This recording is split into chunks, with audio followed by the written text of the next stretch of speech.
Quero aqui externar a minha alegria em estar aqui com vocês nesta manhã. Um convite, agradecendo o convite do meu irmão querido, amigo de profissão, lá Santana, aqui o Fábio, né, pastor Fábio. Agradecer a acolhida da igreja, o pastor Denis, e repassar também o pastor Fantini, pastor presidente dessa igreja. Cada irmão, cada carinho demonstrado. Muito obrigado. Eu sou pastor auxiliar da Igreja Batista Restauração da Família. Fico lá em Santo André, na Vila Luzita. Fiquei 20 anos na Igreja Batista da Vila São Pedro, aqui em São Bernardo do Campo. Mas há 3 anos estou na Igreja Batista Restauração da Família, na Vila Luzita, com o meu pastor presidente, pastor Samuel Sanches. Já, graças a Deus, estou nesse ministério batista desde o berço. Tenho 43 anos de idade, desde pequeno fui conduzido para a igreja, tenho um privilégio pelos meus pais. Meu pai era assembleano e a minha mãe era batista. Então eu ia algumas vezes com meu pai para a Assembleia de Deus, mas em outros momentos com a Igreja Batista para minha mãe, e acabei ficando na Igreja Batista. 43 anos seguindo o caminho do Senhor. Atualmente eu trabalho aqui na Guarda Civil Municipal de São Bernardo do Campo, sou supervisor da guarda, inclusive a minha inspetoria fica aqui nesta área. A inspetoria fica no Batistini, pega a área do Batistini, Alvarenga, toda essa região aqui. Tenho um ministério também de representação. Desde 2013 sou o presidente nacional dos guardas municipais e tenho dedicado a minha vida nessa militância também da segurança pública. Fico boa parte da minha vida em Brasília, defendendo lá aquilo que é de interesse da segurança pública e do povo brasileiro. E uma boa parte, quando eu não estou em Brasília, estou trabalhando aqui à noite, das 18 às 6 da manhã. E aos domingos, ministrando na igreja. Também já tenho alguns livros publicados, 5 livros publicados, Deus assim tem nos permitido. E a gente sempre com muita humildade, servindo a Deus. Amém, queridos? Vamos ler até o versículo 8. Evangelho de João, capítulo 15, do 1 ao 8. Diz assim a palavra do Senhor: Eu sou a videira verdadeira, e o meu Pai é o lavrador. Toda vara em mim que não dá fruto, atira, e limpa toda aquela que dá fruto, para que dê mais fruto. Vós estáis limpos pela palavra que vos tenho falado. Estais em mim e eu em vós. Como a vara de si mesma não pode dar fruto, se não estiver na videira, assim também vós, se não estiverdes em mim. Eu sou a videira, vós as varas. Quem está em mim e eu nele, esse dá muito fruto, porque sem mim nada podeis fazer. Se alguém não estiver em mim, será lançado fora como a vara e secará, e os colhem e lançam no fogo e ardem. 7. Se vós estiverdes em mim, e as minhas palavras estiverdes em vós, pedirei tudo o que quiseres, e vos será feito. Nisto é glorificado meu Pai, que deis muito fruto, e assim serei os meus discípulos. Glória a Deus. Queridos, o tema da reflexão desta manhã é o seguinte: da interface à simbiose, buscando o nível mais profundo de relacionamento com Cristo. Da interface à simbiose, buscando um nível mais profundo de relacionamento com Cristo. Com esta reflexão eu quero dar conta de 3 objetivos. Primeiro, trabalhar o tema de aprofundar nossa intimidade com Cristo. Um outro, descobrir o sentido da vida. E o terceiro, tornar útil, produzir frutos. Querido, talvez esses 3 objetivos sejam os objetivos mais importantes, principalmente do momento em que nós estamos passando na história do nosso país para a igreja. Da interface à simbiose. Interface é uma relação exteriorizada, uma relação de contato apenas, uma relação de proximidade, isto é interface, está próximo. Simbiose já é uma relação interna, intrínseca, de intimidade. Então o nosso objetivo é construir aqui uma reflexão para que a gente saia desse modo interface da relação com Deus e construa uma relação simbiótica com Deus. Amém, igreja?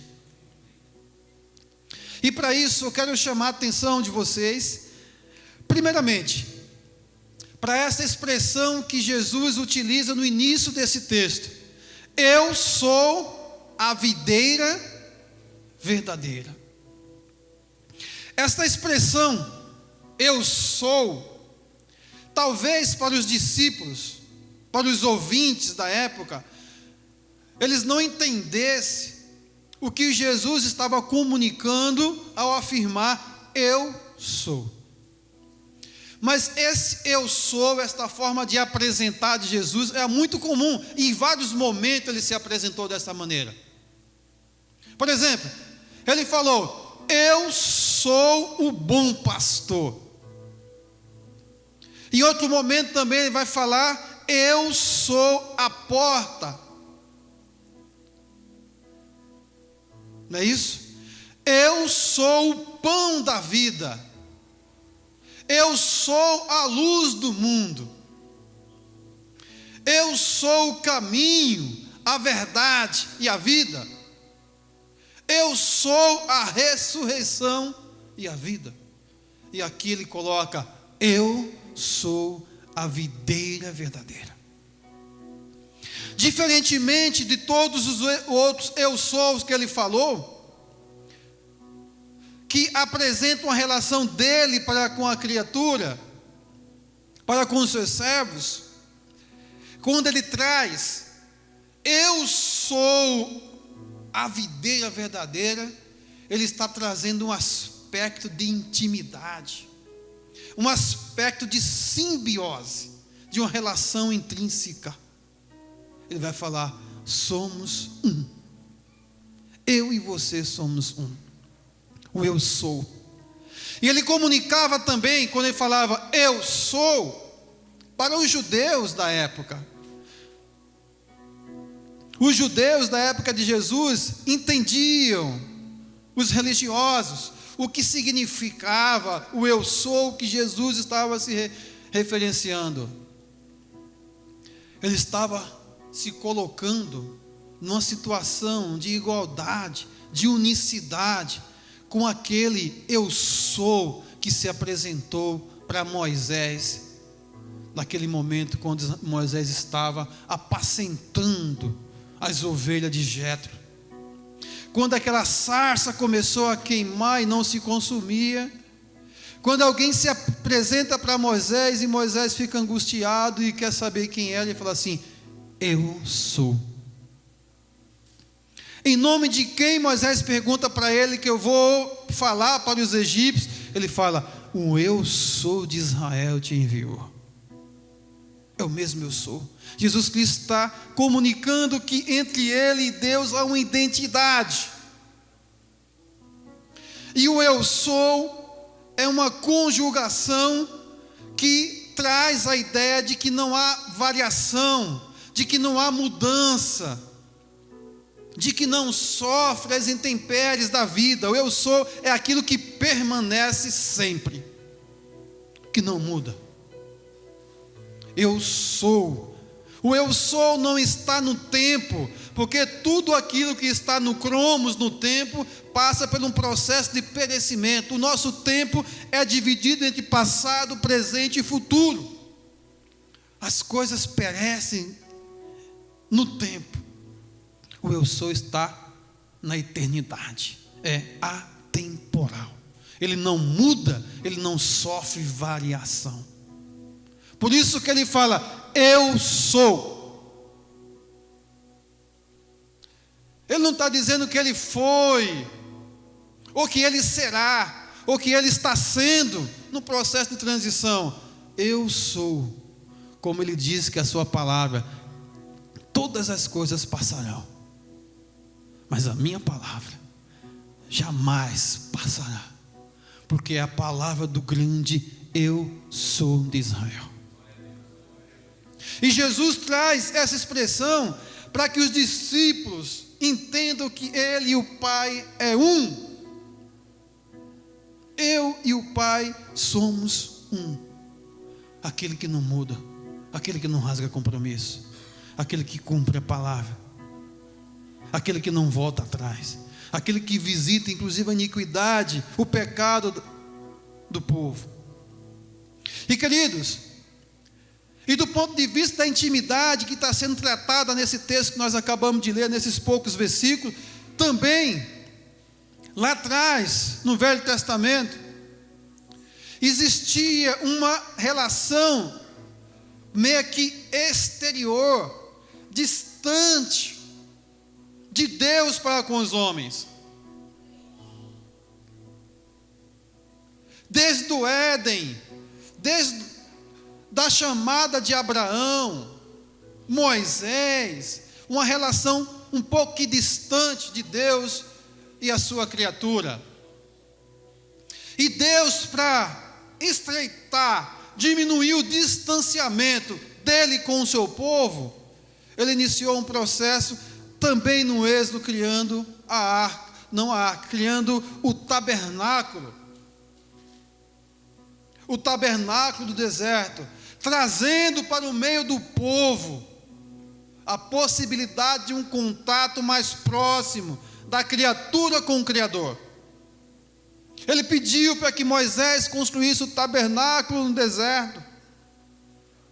O tabernáculo era composto por 3 partes principais: o pátio externo, onde a multidão ficava, um lugar santo, onde ficava o sacerdote, e o lugar santo do santo, onde ficava apenas o sumo sacerdote, um lugar de maior intimidade com Deus. Você percebe que Deus está se aproximando do seu povo, Ele está diminuindo aquele distanciamento que o pecado da humanidade criou entre Deus e o seu povo. E lá no Santo dos Santos, existia a Arca da Aliança, um dos utensílios mais fabulosos, extraordinário. E dentro da Arca da Aliança, no lugar chamado Santo dos Santos, existiam 3 elementos: a vara de Arão que floresceu, o maná que Deus fez alimentar o seu povo durante 40 anos no deserto, e as tábuas da lei.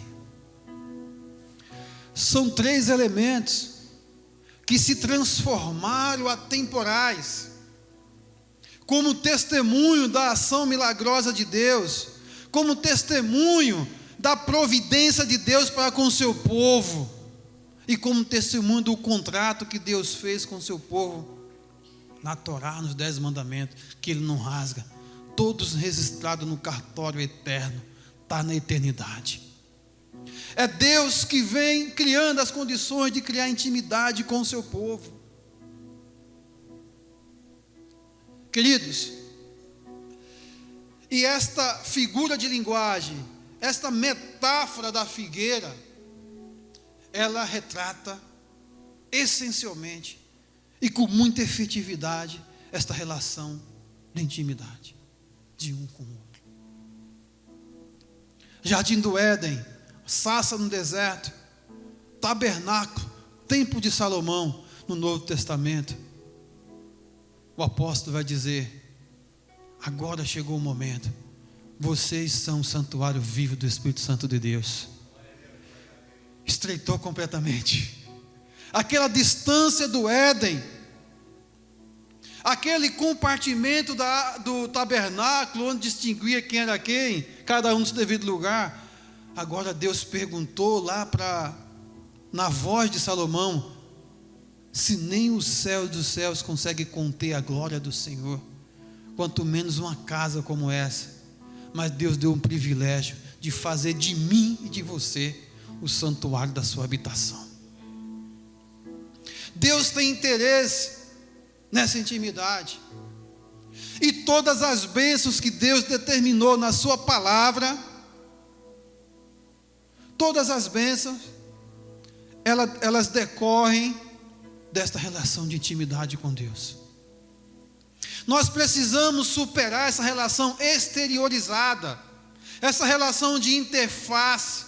Eu comparo sempre, usando outra metáfora, da relação da galinha e do porco para se fazer um omelete.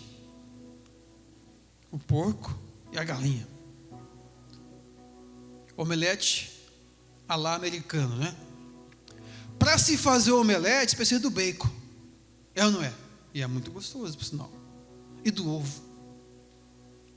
A galinha, ela apenas se envolve no processo de fazer o omelete.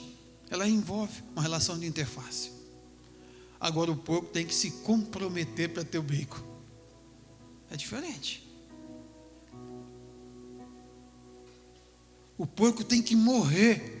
Ele tem que dar a sua vida para que nasça uma outra questão.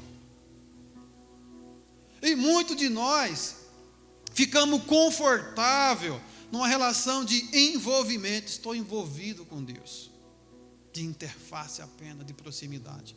Mas o que Deus quer de cada um de nós é uma relação de comprometimento.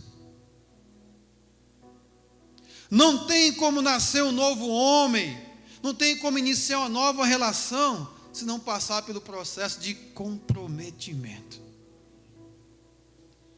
Aquele que está em Cristo, nova criatura é. As coisas velhas se passaram e eis que tudo se fez novo. O apóstolo também vai falar, já estou crucificado com Cristo. Olha aí, ó. Já não vivo mais eu, mas Cristo vive em mim. É um processo de comprometimento. Deus não quer pessoas que se envolvam apenas. Deus nos quer comprometido com Ele. Diferentemente daquela multidão, que muitos queriam se envolver por conta daquilo que Ele poderia fazer, não era isso? Muitos seguiam porque era interessante seguir Jesus, um indivíduo que tinha boas palavras, falava bonito, metáforas maravilhosas, e ainda quando o pessoal tinha fome, multiplicava pães e fazia um monte de coisa. Muitos queriam-se dessa forma. Mas a pergunta que Jesus fez para Pedro e para os seus discípulos naquele momento, falou, se esse é o motivo de vocês também, pode ir embora com a multidão. Porque não é esse tipo de seguidores que eu quero. Aí Pedro dá um passo para frente e fala, para onde iremos nós, se só tu tem palavras de vida eterna? Meu interesse é outro. Meu interesse é uma relação simbiótica, mais próxima de intimidade. Não apenas uma relação exteriorizada, uma relação de distanciamento. Queridos, eu sei que a mensagem hoje vai ficar difícil concorrer com aquele buffet ali, né? Eu vou ser o mais breve possível para que a concorrência é grande e é até injusta, hein? Meio-dia. Mas vamos adiantar aqui. Queridos, eu quero chamar a atenção de vocês para o versículo 7.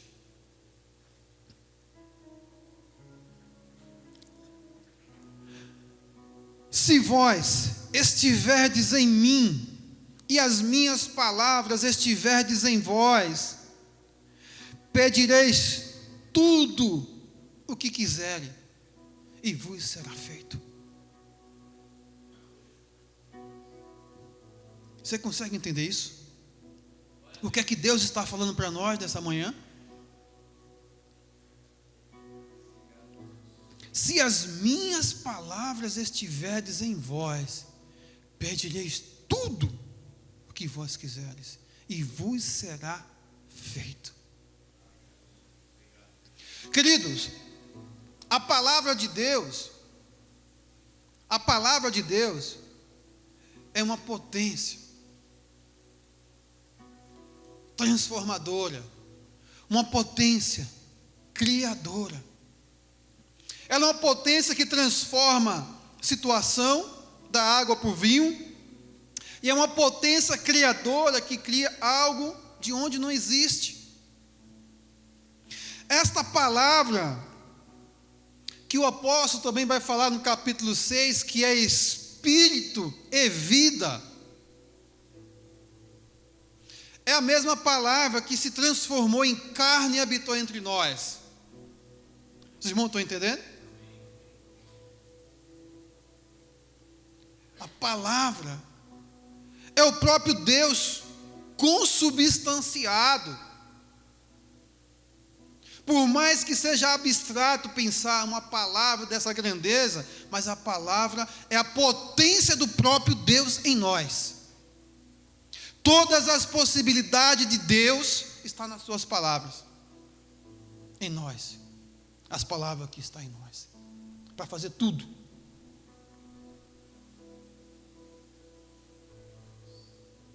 No princípio, no livro da Gênesis, quando Deus iniciou o processo de criação, Ele apenas utilizou a palavra. Ele não se utilizou dos elementos químicos, com exceção do homem depois que criou os elementos químicos, e da mulher, mas tudo foi feito apenas pelo seu dizer, pelo seu anunciar. A palavra de Deus traz vida onde não há vida, traz a existência aquilo que não existe. Ele falou, haja luz, não havia luz, mas a luz aconteceu imediatamente. É pura potência criadora. Ele diz, haja e ouve, tudo.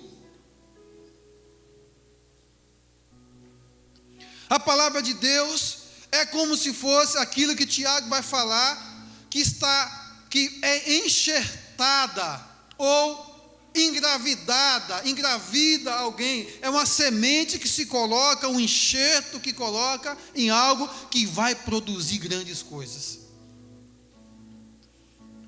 Pela palavra em vós enxertada, transformadora,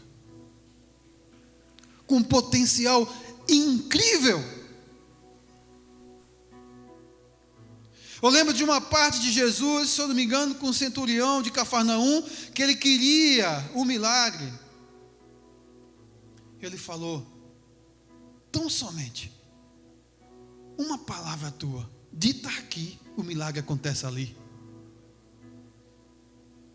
A palavra de Deus é puro poder, pura transformação, é pura criação. Os milagres são criados pelo dizer, e as coisas acontecem.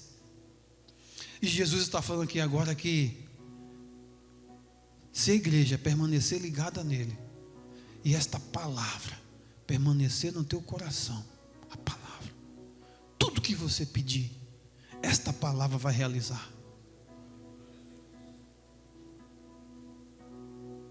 E não há impedimento, e não há limitação na terra ou no céu que impeça o agir desta palavra.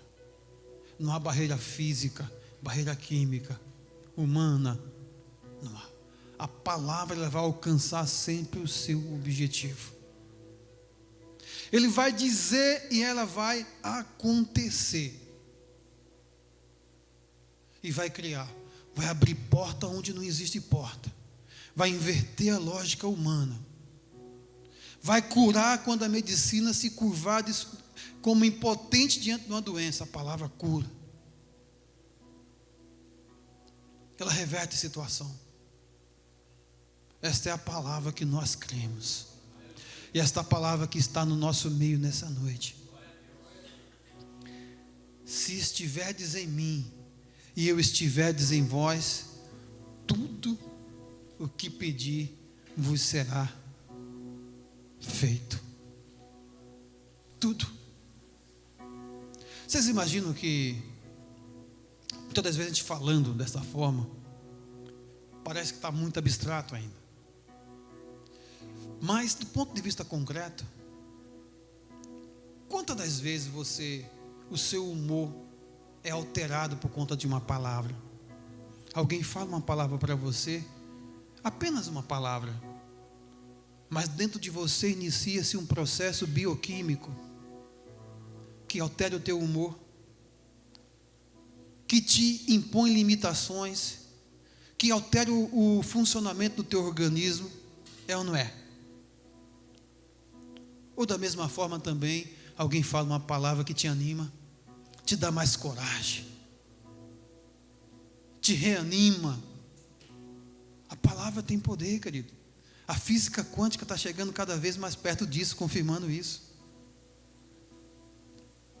Cada vez mais a física quântica está nos elucidando o quanto que há uma relação quântica entre as coisas. E uma palavra surte um efeito, dependendo de onde vem, devastador, ou um efeito criador, transformador. E o efeito que Deus quer na tua vida nessa manhã é que você venha entender que o teu desejo, que o teu sonho, que o teu projeto já está realizado nesta palavra.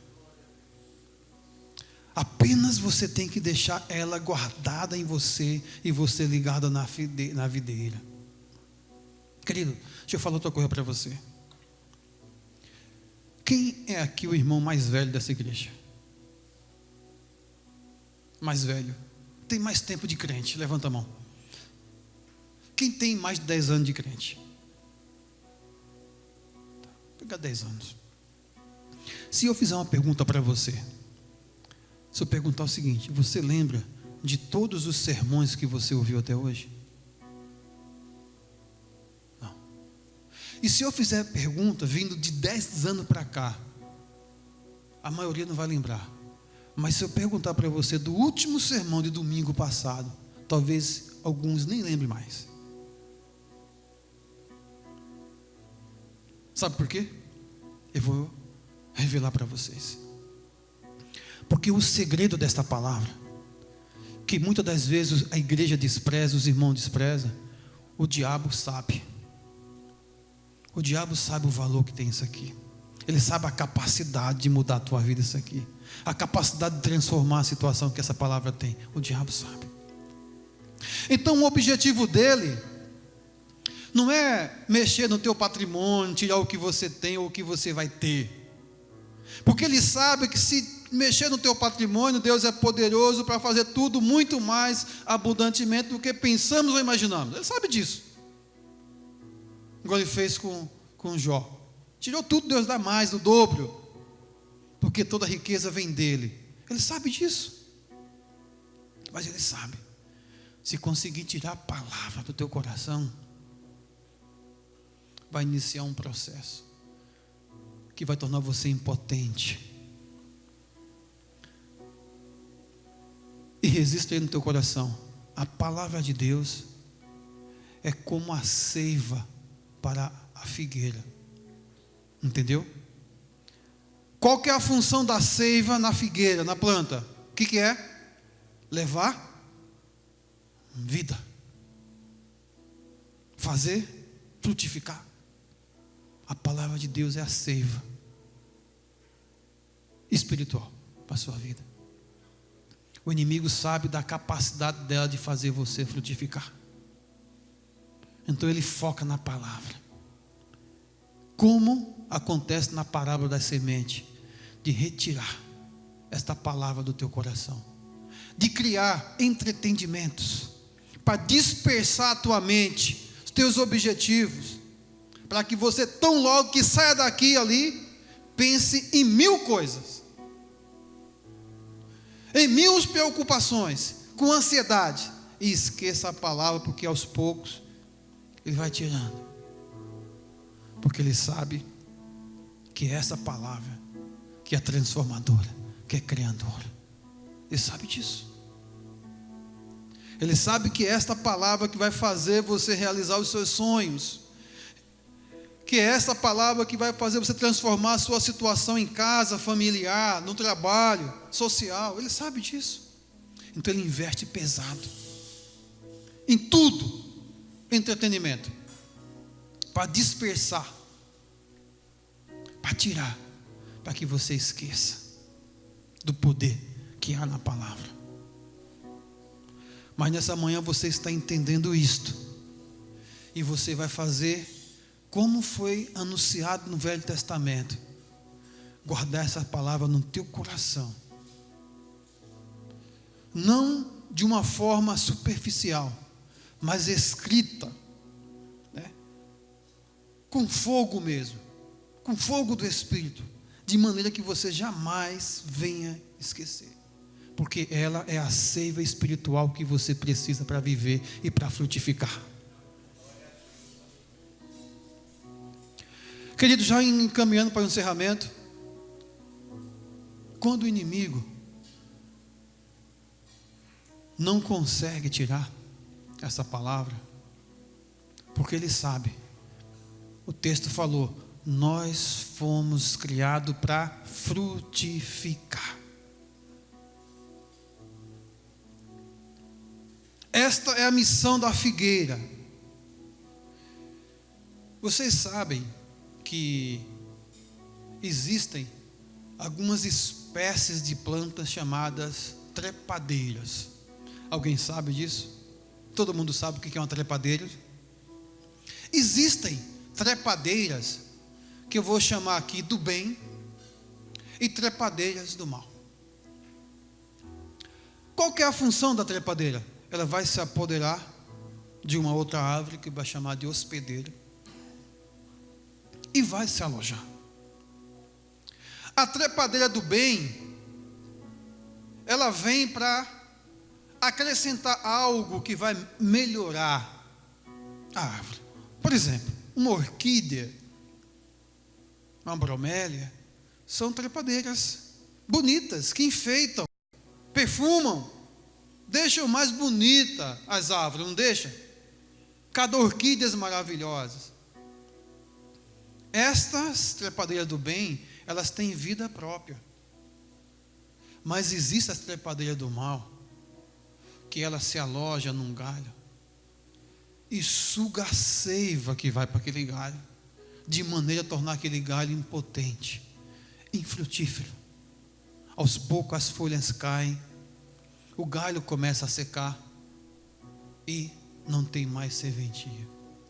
E se não tomar cuidado, toda a árvore ela é dominada pela trepadeira do mal. E muitas das vezes o inimigo ele se apresenta como essa trepadeira do mal. Ele sabe que essa seiva vai chegar em você, vai fazer você frutificar. Você não já percebeu que tem gente que se aproxima da gente que parece estar sugando nossa energia? Vocês já perceberam isso? Tem coisas que são mandadas, que sugam mesmo. É um casamento que estava maravilhoso, até conhecer alguém, um vizinho, alguém, parente de parente, aí se aproxima daquele casamento e parece que vai sugando a seiva, a ponto de começar a briga, começar a confusão, começar a contendas. Amizades então, hein? Quem tem filhos da igreja fica preocupado com essas trepadeiras que se aproximam dos nossos filhos. E alguém quando se aproxima da nossa própria vida, para sugar ou para acrescentar algo. Mas a palavra de Deus também, nesta manhã, está falando para vocês que ela tem um poder de limpar todas as trepadeiras do mal. Talvez você esteja lembrando, inclusive, de algumas que estão te sugando, ou sugando alguém que você conhece, que você queria ter uma intervenção maior e não pode, às vezes, porque a pessoa não consegue enxergar quando você vai dar o conselho, não é isso? Você quer dar o conselho, você quer mostrar para a pessoa, mas a pessoa está tão envolvida naquela trepadeira do mal que não consegue enxergar e acha que você até é inimigo dela. Mas nessa manhã, a palavra de Deus fala que a palavra, tem um poder de limpar, de tirar dos galhos. Vidas que ficaram infrutíferas, que perderam o potencial de produção, a alegria da vida, de dar frutos, de sonhar, foram totalmente abafadas, sugadas por essas trepadeiras que parecem. Mas o que Deus deixa muito claro para nós nessa manhã é que se você decidir ficar ligado à figueira, a seiva vai chegar no seu galho aí. E a vida vai continuar, vai começar a ser restaurada. E uma primavera está sendo anunciada para a tua vida, querido. Uma primavera que vai trazer novas folhas, que foram sugadas, muitas das vezes por um outono demorado. Não é? Aquele outono devastador, que tira tudo. Mas a primavera está chegando. O lavrador, o criador da figueira está de olho em você nessa noite. E se ele encontrar essa disposição no teu coração, esta palavra já começou a limpeza. E a seiva vai chegar no seu galho. E você vai se sentir mais rejuvenescido, mais revitalizado. Uma primavera está chegando na tua vida, em nome de Jesus. Se vós estiverdes em mim, e as minhas palavras estiverdes em vós, pedireis tudo o que quereis, e vos será feito. Sabe por quê, queridos? Olha o que o versículo 8 fala: nisto é glorificado o meu Pai que está no céu. Deus tem interesse em você dar fruto, e não pouco fruto, mas muito fruto, porque o nome dele vai ser glorificado na tua vida. Como foi cantado agora, uma nova história, uma continuação de uma história que foi contada no passado, pode ser reescrita na tua vida, e Deus será glorificado. Uma igreja frutífera, irmãos frutíferos, servos de Deus frutíferos, discípulos botando fruto, porque, querido, você é útil, você é muito útil no reino de Deus. O sentido da nossa vida é dar frutos. Vocês sabiam que a causa principal da depressão, que é uma das doenças que mais mata a gente nesse século, a maior causa de suicídio, depressão, é a falta de sentido da vida. É a perda completa do sentido pela vida. E a palavra está dizendo que você tem um sentido. O seu sentido é dar fruto. Resolve dois problemas: a falta de sentido e a falta de produtividade, que já é a depressão, na maioria das vezes. Você vai encontrar um sentido para a tua vida e você vai produzir muitos frutos. Um galho bem ajustado na figueira, bem alimentado pela seiva que vem do Criador, é um galho vivo, com vida, resplandece alegria, resplandece frutos. E a expectativa é querer cada vez mais produzir, porque o nome daquele que vive e reina para todo sempre, o nome daquele o qual todo joelho um dia vai se dobrar e vai confessar que Ele é o Senhor, vai ser glorificado por meio das bênçãos que virão sobre a tua vida. O mundo vai reconhecer o Deus, o mundo vai glorificar o Deus que nós cremos, por meio daquilo que Deus vai fazer na tua vida. E, queridos, o mundo está faminto desses frutos que está aguardando você produzir. O nosso mundo está faminto, está doentio. E a nossa função de ser produtivo, é para que o nome de Deus seja glorificado e o mundo saiba a diferença que faz entre servir a Deus e não servir a Deus. Querido, fique em pé nessa noite.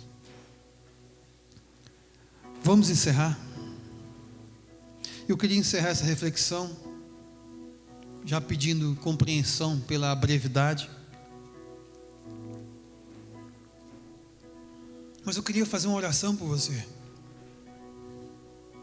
Eu queria fazer uma oração por cada um de você. Homens, por um privilégio de Deus do século 21, de um século de tantas crises, de tanta inversão de valores, de tantas perdas de referenciais, mas Deus nos colocou como referencial, para que essa geração tenha para onde olhar.